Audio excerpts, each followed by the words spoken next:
Bismillahirrahmanirrahim. Assalamualaikum warahmatullahi wabarakatuh. Waalaikumsalam warahmatullahi wabarakatuh. Alhamdulillahirrabbilalamin. Rabbi sholli sadri wa yassir li amri wahlul 'uqdatam min lisani yafqahu qawli. Amma ba'd. Alhamdulillah, segala puji bagi Allah SWT yang telah memberikan kita kesempatan di presentasi kali ini, dan mohon izin untuk dosen selaku pembimbing di mata kuliah Discourse Analysis. Mohon izin untuk mempresentasikan hasil diskusi kami terkait dengan pragmatic dimension. Yang dimana pragmatic dimension ini adalah bagian dari discourse analysis. In translation. Kenapa dibilang in translation? Karena kita mencakup ke dalam bahasa dan seni, maka discourse analysis ini disematkan pada terjemahan, kayak gitu. Baik teman-teman semuanya, pembahasan kali ini kita akan membahas ulang terkait dengan translation itu apa, secara ringkasnya, terus kemudian discourse analysis itu apa, kemudian pragmatic dimension itu apa, dan satu lagi, bagian dari pragmatic ada implicator. Baik, sebelumnya saya izin perkenalan diri, saya Olivia Maharani, kemudian ada rekan saya, Feby Caroline, yang akan membawakan materi ini bersama-sama. Baik, kita langsung saja teman-teman semuanya. Untuk yang pertama, boleh next. Kita bahas terkait dengan translation itu apa.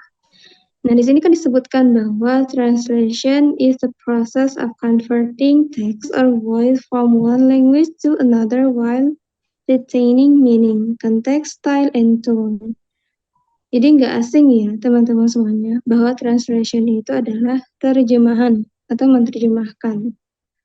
Nah, ya intinya kan ketika seseorang ingin mengubah sebuah kata dari bahasa satu ke bahasa yang lain, tapi tidak hanya sekedar kata-kata saja, melainkan dari budayanya, ya kan? Kita juga harus memahami kayak gitu. Kemudian pesannya ingin disampaikannya juga, dan memastikan bahwa pesan tersebut tetap sama ke dalam bahasa yang baru kayak gitu. Itu yang disebut dengan translation.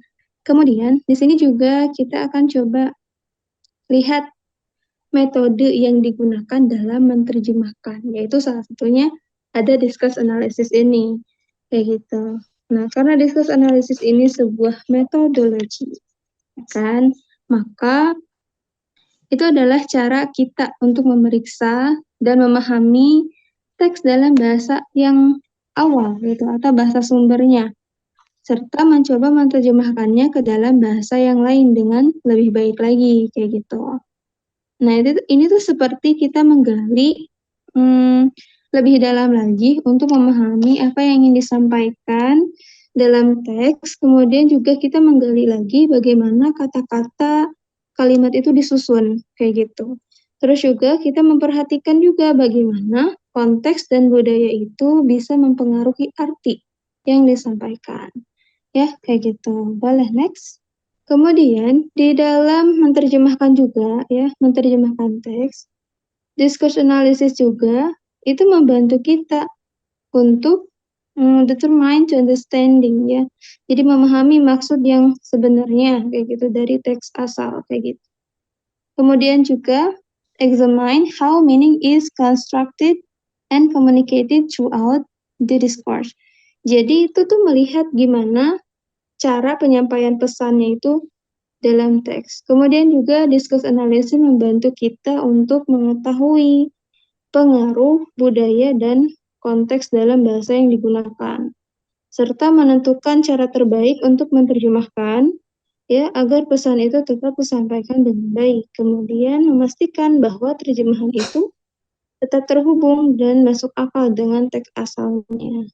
Jadi, teman-teman semua, ketika kita menerapkan discourse analysis, jadi kita bisa membuat terjemahan yang tidak hanya mengikuti kata demi kata dari teks asalnya, tapi juga memperhatikan makna sebenarnya, serta juga budaya supaya komunikasi itu berjalan dengan lancar dan juga tepat ketika sampai ke target bahasa kayak gitu. Itu teman-teman semua yang bisa disampaikan itu sebagai pengantar kita untuk pembahasan ke pragmatic dimension ini. Baik, terima kasih itu dari saya. Kurang lebihnya mohon maaf. Assalamualaikum warahmatullahi wabarakatuh. Kemudian saya akan dilanjutkan oleh rekan saya, Feby Caroline. Dipersilakan. Baik, terima kasih penyampaiannya Alivia. Di sini saya akan menjelaskan tentang pragmatic dimension.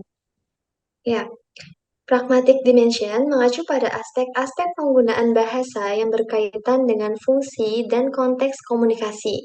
Ini mencakup cara pembicara menggunakan bahasa untuk mencapai tujuan komunikatif tertentu dalam situasi tertentu.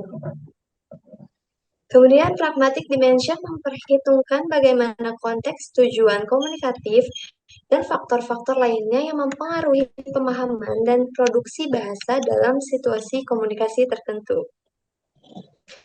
Membantu memahami kompleksitas bahasa sebagai alat komunikasi yang lebih dari sekedar mentransfer informasi, tetapi juga sebagai sarana untuk mencapai tujuan sosial dan interpersonal. Ya, di sini ada beberapa konsep dalam pragmatic dimension di discourse analysis ini. Yang pertama ada speech acts.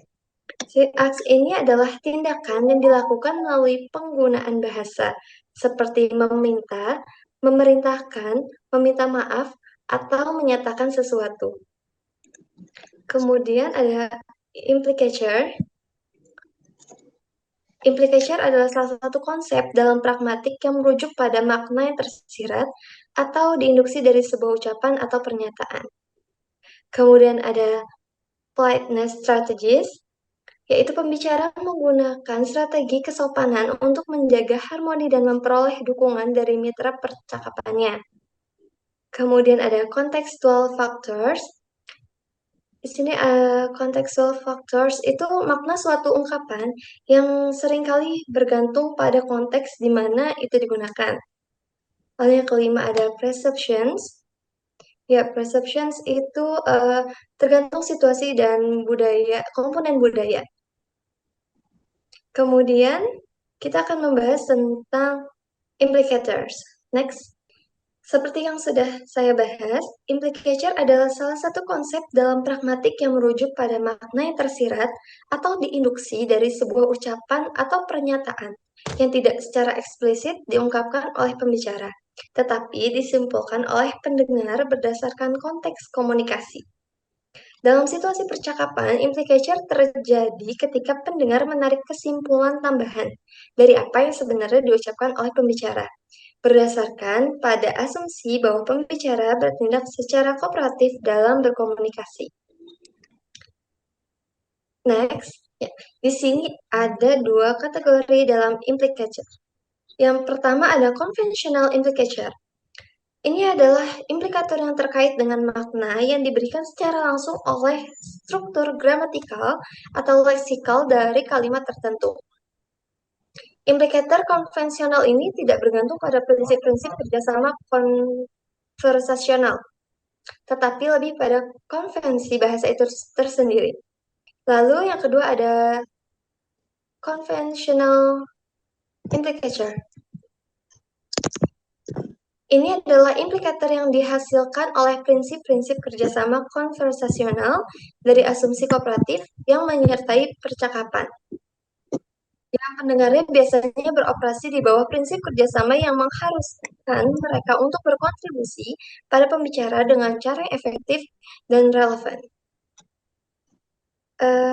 Itu adalah penjelasan tentang pragmatic dan implicator. Terima kasih. Saya serahkan kembali kepada Alivia.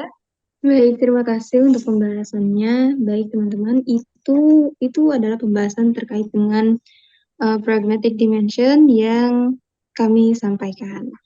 Baik, mungkin itu saja yang bisa kami sampaikan. Kurang lebihnya mohon maaf. Terima kasih sudah menonton dan terima kasih sudah menyimak. Wassalamualaikum warahmatullahi wabarakatuh.